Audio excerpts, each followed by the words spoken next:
First and foremost, I want to give all honor, praises, and glory to the Most High Yahweh, also to the true Holy Black Messiah, the King of Kings, royalty himself, Yahweh Shah Mashiach. Also to the Founding Fathers of the Truth out of One West. This is Fallen Kings coming right back at you with this truth, fallen but not forgotten. This lesson is American wealth was built off slavery. In this lesson, you're going to see how America benefited extremely from slavery. It's undeniable that the world wealth, the transatlantic slave trade, is the full benefit of the whole world economy today as we see it. And I'm going to let this video play. Hi, Tom. I was just kind of wanted to dovetail in on the fact that capitalism and the development financially of this country is solely due to slavery. This country was built on the wealth of slavery, and I think that's an issue regardless of the tactical or the analytical part of what our forefathers came up with. Without that labor, this country would have never developed the way that it has. And in addition, we talk about today the working conditions. The problem is that the powers that be cannot move away from that model of slave labor. I'll take my responsibility. Yeah, I think that the legacy of slavery is still with us, and I'm not talking about the obvious stuff like institutional racism and she was right about that. She was right about that because the whole world economy was built off the back of slavery, and the whole world benefited from our downfall. That's why this truth, coming to this gospel, waking up, and turning back to the truth, turning back to our true Messiah, the Black Messiah, royalty himself, Yahweh Shah Mashiach, you breaking this cycle because their whole thing was to keep you asleep because they benefit from the downfall. All the other nations, including the whole world, the nation of Edom primarily, benefited from the back of slavery. I'm gonna let the video play. And structural racism and all those sorts of things. The institution of slavery was in early America was a classic expression of feudalism, of European feudalism. Basically, the peasants were slaves. They were the property, literally the property of the landowners. Slavery has been practiced in other forms by other names throughout history. The Greeks had slaves, the Romans had slaves, and you're Salakia, all those names he mentioned, is Edomites, by the way. You're absolutely right. This country would not have developed the way it did, or at least it wouldn't have developed as rapidly as it did without slave labor. And I believe this to be true. I read this in one of the histories of America some years back that the quote value, and see it's represented as labor, but the quote value of all the slaves in the South was greater than all the industrial and land property in the North. So it was a very big deal. But I would say that the part of the legacy of slavery that's still with us is this idea that businesses are basically kingdoms, that labor is disposable, that if a company wants to is in search of greater profits, they can simply pick up their factory and move someplace else. There's a fundamental question here, and this is the fundamental question that if you're going to have an argument with a libertarian, you want to ask: is the economy here to serve society, we the people, or are we the people here to serve the owners, masters, overlords of the economy? Which is it? Now, I was his statement to make because he benefited from that. You benefited from the downfall of the Native American Indians. You benefited from the downfall of the so-called African American, which is the Hebrew Israelite, mainly the tribe of Judah. And you have Levi in there as well. And you also benefit from the Native American Indians. So you stole their land and you had us built it up. So that's not your call to be like, we the people, because the people that's benefiting is your people, which is the nation of Edom. Further, let the video play. Libertarians would say the latter, that we the people are here to serve those who own the economy, the makers. We are the takers. Right? That would be their sales pitch. And that's essentially the Republican pitch. A Democrat or a progressive would say, no, the economy is here to serve we the people. Which raises the question, how do you construct an economy that serves the people? And, we've done this before, or at least an economy that served white men. We did this from the 30s to the 80s. Well, actually, I want to correct them. It actually started during like the 1300s. One of the first slaves, you won't learn this in school. One of the first slave trades came during the 1300s. Yes, it was Israelites ruling during the time of England, but they stole like small amounts of slaves. They didn't totally take us over during that time, but they did have some Israelites in the slavery during the 1300s. That's a fact. And we could do it again in a far more inclusive way.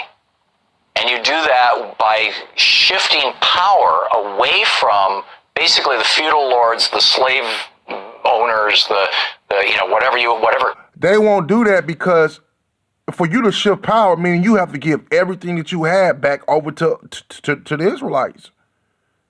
Meaning that the land, our heritage you stole, the 500 plus years of free slave labor, it pretty much bankrupt the country pretty much because you pretty much, it's a translation of wealth, a distribution of world wealth.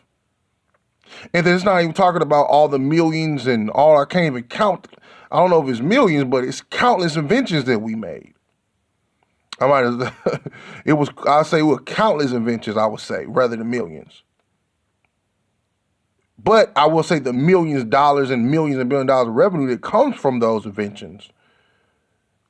And who's benefiting from it? Not the so-called black man, not the so-called Latino man, not the so-called Hispanic man or the Native American man.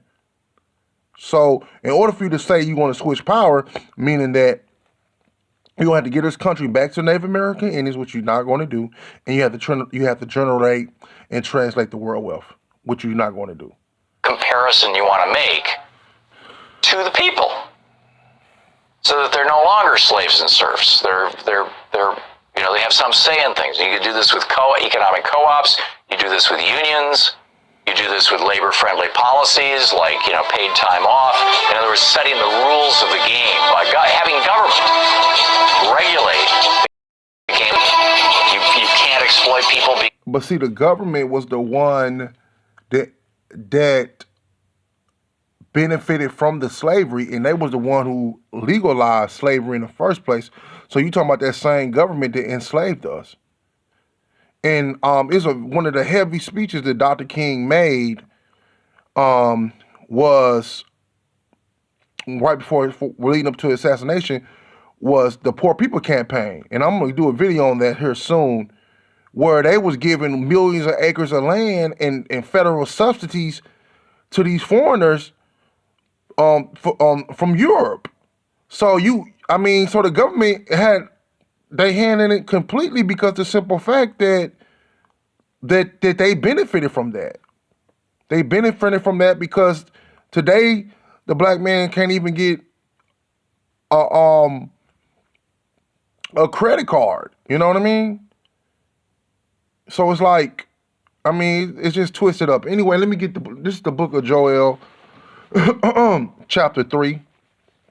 It says, "For behold, in those days, in that time, when I shall bring again the captivity of Judah and Jerusalem, Judah is the southern kingdom, Judah, Levi, Benjamin, and Jerusalem is the northern kingdom, Issachar, tribe of Gad, Naphtali, and so on. And that's the northern kingdom. That's our northern brothers. I will also gather all the nations, and I will bring them to the valley of Jehoshaphat," meaning that's the day of judgment, "and will plead with them there for my people, for my heritage Israel, whom they had scattered among the nations and parted my land." Now you see that the whole Bible is written for the Israelites. That's why, and he'd be like, oh, that was the Old Testament. All you got to do is read James 1:1, "To the 12 tribes scattered abroad greetings. And they have cast lots for my people, and have given a boar for a harlot, and has sold a girl for wine, and that they might drink. Ye, what have ye to do with me, O Tyre and Zidon? That's the Africans. And all the coast of Palestine. And the reason why I went there, because it was a world wealth. They created a world generational wealth off the back of slavery. Now you gotta see one out of many reasons why Yahweh Shai is gonna come back so angry, because this whole world was built off the back of slavery. From every major bank, from every sublender, was built off the slave trade. And if you recompense me, Salakia, will you render me a recompense? If you recompense me swiftly and speedily, will I return your recompense on your own head. Because you have taken my silver and gold, meaning us, his treasure, and they also literally took our silver and gold, and have carried into your temple my goodly and pleasant things. The children also of Judah and the children of Jerusalem have you sold into the Grecian, meaning that it wasn't just the southern kingdom that sold into slavery, it was the Native American Indians too. That's why when you watch that documentary Goodbye Uncle Tom, it was a Native American Indian woman that was on the slave ships. So you're going to have to get that recompense, but it's going to be a heavenly recompense. This is not a man-made movement. This is not no orchestrated man-made movement. This is a supernatural, undivine power that's going to come down and do this thing. There's no man coming out. And when you read the book of Isaiah to prove that, he said, I will not meet thee as a man. Matter of fact, let me get that real quick. Because you know that this is supernatural. So you can't fight this physically, because it's not a physical force that's doing this. It's the power of the Most High. Brothers waking up from all over the country, all over the world, four corners of the globe, because that's the spirit. That's why you read the Wisdom of Solomon. It says wisdom move more mightier. Salakia. It says wisdom move is more mightier than any motion. You know what I mean? Because the power of wisdom is moving all over this place. So let me get he said, I will not meet thee as a man. Not meet thee as a man.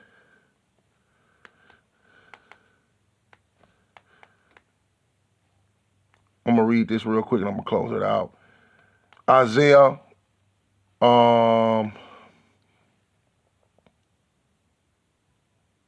it says, I will take vengeance, Isaiah 47:3. It's the Lord speaking. I will take vengeance and I will not meet thee as a man.